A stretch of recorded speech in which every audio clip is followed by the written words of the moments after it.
Сәлеметсіздер ме оқушылар? Математика 2 сынып 60 сабақ. Атамұра баспасы. Бүгінгі сабақтың тақырыбы ақиқат және жалған пікірлер деп аталады. Олай болса, сабағымызға тіркелуді ұмытпа, әрі қарай жалғастырайық. Бірінші тапсырма. Пікіргелер ақиқат па әлде жалған ба? 40 саны 50 санынан кем. Ақиқат. 600 саны 500 сан алдында болады. Жалған. 3 саны 4 санынан кейін тұрады. Жалған. 7 саны 6 мен 8 сандардың арасында тұрады. Ақиқат. Ақиқат пікірлерді тап. 20 саны жүздіктер санына тиісті. Жалған. 20 саны ондықтар санына тиісті.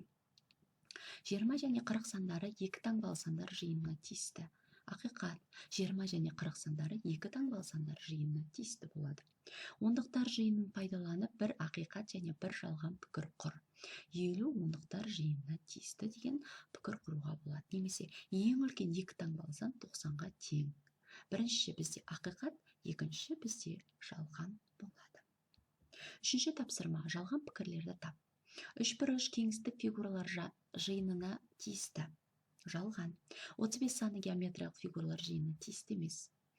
Шаршы жазық фигуралар жиынына тиісті емес. Жалған. Осы бізде 2 пікір жалған, қалғандарының барлығы ақиқат болады. Төртінші тапсырма. Сандар жиынына қара, жазбаларды оқып, пікірлер ақиқат па әлде жалған ба? Яғни бізге А және Б жиыны берілген. 5 А жиынына тиісті. 2 А жиынына тиісті, 3 А жиынына тиісті.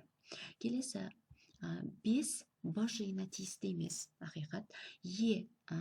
Бізде Е жиынына тиісті емес деген ол жалған, ол тиісті. 4 бізде В жиынына тиісті емес, ол ақиқат. 5 А жиынына тиісті емес. Жалған. Е бізде В жиынына тиісті, ақиқат. Және 4 бізде В жиынына тиісті деген ол жалған. Бесінші тапсырма. Пікірлерді ақиқат не жалған екенін айтып бер. Қазақстан сөзінде 3 дауысты дыбыс бар. Ақиқат. Отаным сөзінде 1 дауыссыз дыбыс бар деседі, ақиқат деп жазасың. Алтыншы тапсырма. Арша мен қарағай ағаштарының биіктігін бірге алғанда 48 метр. Яғни аршаның биіктігін бірінші жазып аламыз. Өйткені аршаның биіктігі 10 метр болып тұр. Олай болса шартында аршаның биіктігі 10 метр дейміз. Ал қарағай аршаның биіктігінен неше метр кем дейді. Яғни қарағай биіктігі белгісіз және оның аршаға қарағанда қаншаға кем екенін табуымыз керек. Барлығы 48 метр. Шешуі 48-ден 10-ды азайтамыз 38, 38-ден 10-ды азайтамыз 28. Жауабы қарағайдың биіктігі 28 метрге кем деп жазамыз. Жетінші тапсырма. Тиімді тәсілмен есептеп шығар. 67 қосылған 13 қосылған 19, 99-ға тең.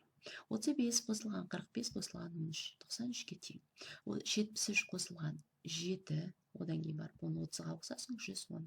73 азайтылған 30 қосылған 7 тең 50-ге тең. Және Д жиындарының бірігуі және қиылысу операцияларының диаграммаларын құр.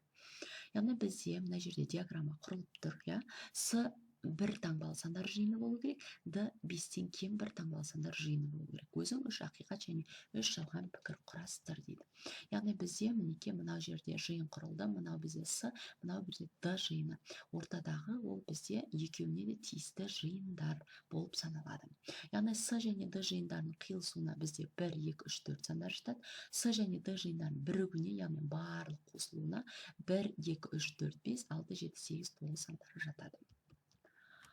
Байқоңыр сөзінің әріптерінен сөздер құрастыр, неше сөз құрастырдың?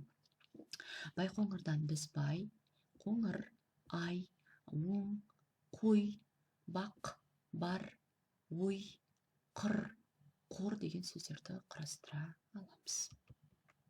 Аяқталды. Келесі кездескенше сау